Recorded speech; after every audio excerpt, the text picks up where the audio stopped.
दिल्ली में बीजेपी की वरिष्ठ नेता सुनीता दुग्गल से हमारे संवाददाता ने खास बातचीत की। इस दौरान उन्होंने कांग्रेस पर जमकर हमला बोला। साथ ही झारखंड, महाराष्ट्र में भी बीजेपी की सरकार बनने का दावा किया। क्या कुछ रहा इस बातचीत में, वो सुनिए। बात करने के लिए भारतीय जनता पार्टी की वरिष्ठ नेता और पूर्व सांसद सुनीता दुग्गल जी हैं। हरियाणा विधानसभा चुनाव में भारतीय जनता पार्टी की जीत हुई है। कांग्रेस लगातार हार के कारणों की समीक्षा कर रही है। आज भी दिल्ली में कांग्रेस की तरफ से बैठक बुलाई गई है। मैम, किस तरीके से कांग्रेस की समीक्षा को देख रहे हो, खासतौर पर ईवीएम और जो चुनाव आयोग है उसको लेकर सवालिया निशान उठाती हुई नजर? देखिए, ईवीएम के ऊपर वहाँ जो है वो सवालिया निशान उठाए जाते हैं जहाँ पर उनकी सरकार नहीं बनती है। और जहाँ तक बात है कि उन्होंने जो भी बात अपनी इलेक्शन कमीशन के सामने रखी, इलेक्शन कमीशन ने विस्तार से उसका जवाब दिया है। और समीक्षा की जहाँ तक बात है तो मुझे लगता है कि जहाँ पर संगठन ही ना हो तो वहाँ पर समीक्षा क्या होगी। ये कांग्रेस पार्टी जो है वो अपना जनाधार खो चुकी है और धरातल पर जो है उनकी कोई कनेक्टिविटी जो है आम आदमी के साथ नहीं है। तो ऐसे उसमें मुझे लगता है कि अभी इनको और भी समय लगेगा, ये समीक्षा करते रहेंगे। लेकिन जब तक आप जमीन से ना जुड़े हो तब तक आप नहीं पता लगा सकते कि आपकी हार के कारण क्या रहे। कांग्रेस के अंदरूनी हालातों को आप किस तरीके से देख रहे हैं? नेताओं के बीच में आपसी बयानबाजी देखने को मिलती हुई नजर आ रही है। नेता विपक्ष का जो चयन है वो अभी तक नहीं हो पाया है। ये भी बहुत बड़ी विडंबना है कि आज तक उनका लीडर ऑफ अपोजिशन जो है वो भी नहीं चुना गया है।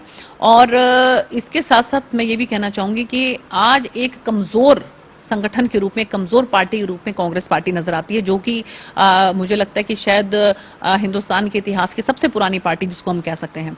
धीरे धीरे पूरे हिंदुस्तान से आप ये देख लेना, क्योंकि जिस तरीके से पहले मध्य प्रदेश में, छत्तीसगढ़ के अंदर जो है वो भारतीय जनता पार्टी की सरकार बनी और हरियाणा के अंदर जो ये इतनी उम्मीद लगाकर बैठे थे, एक हवा के अंदर एक महल बनाकर जो है ये बैठे हुए थे, तो उसको ध्वस्त करने का काम हमारी हरियाणा की जनता ने किया है।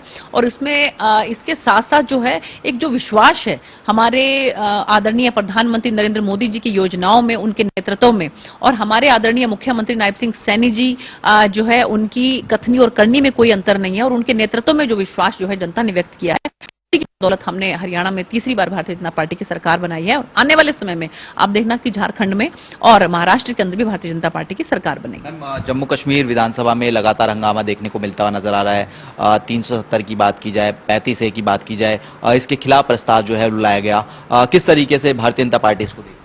देखिए, मुझे लगता है कि एक बहुत बड़ा स्वप्न भारतीय जनता पार्टी का था। श्यामा प्रसाद मुखर्जी जी ने सोचा था कि एक संविधान और एक विधान और एक प्रधान जो है वो होना चाहिए। तो उसको ही लागू करते हुए माननीय प्रधानमंत्री नरेंद्र मोदी जी का पूरा हिंदुस्तान जो है वो धन्यवाद करता है। और माननीय गृह मंत्री जी का पूरा हिंदुस्तान जो है उनको नमन करता है कि उन्होंने ये इतना बड़ा डिसीजन लेकर जो है धारा 370 को हटाया। और मेरा परम सौभाग्य है कि उस 17वीं लोकसभा की मैं भी साक्षी रही जब ये धारा 370 हटी।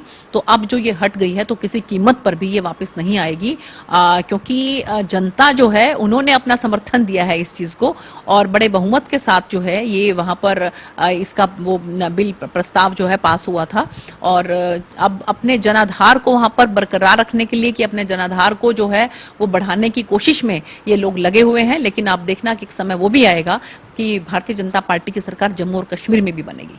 मैम, पहले जलेबी, फिर समोसा, ये कहीं ना कहीं ट्रेंड में है। हिमाचल के मुख्यमंत्री का समोसा जो है खो गया, और जब जांच की गई तो सरकार विरोधी कृत्य जो है वो इसको करार दिया गया। किस तरीके से? देखिए, ऐसा है कि कांग्रेस पार्टी जो है वो उनके वरिष्ठ नेता जलेबी की फैक्ट्री लगा रहे हैं, उनके मुख्यमंत्री समोसे पर जांच बिठा रहे हैं, तो ये लोग जलेबी और समोसे से बाहर नहीं निकल पा रहे हैं, तो जनता का काम कब करेंगे?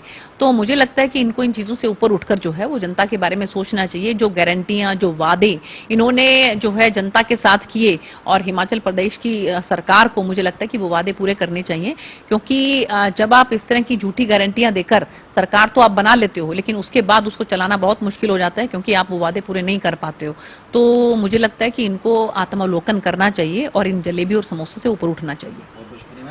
हमारे साथ बात करने के लिए सुनीता दुग्गल जी थी। जनता टीवी से तमाम मसलों को लेकर खास बातचीत कर रही थी। कैमरामैन दीपक चौहान के साथ स्पर्श शर्मा, जनता टीवी, दिल्ली।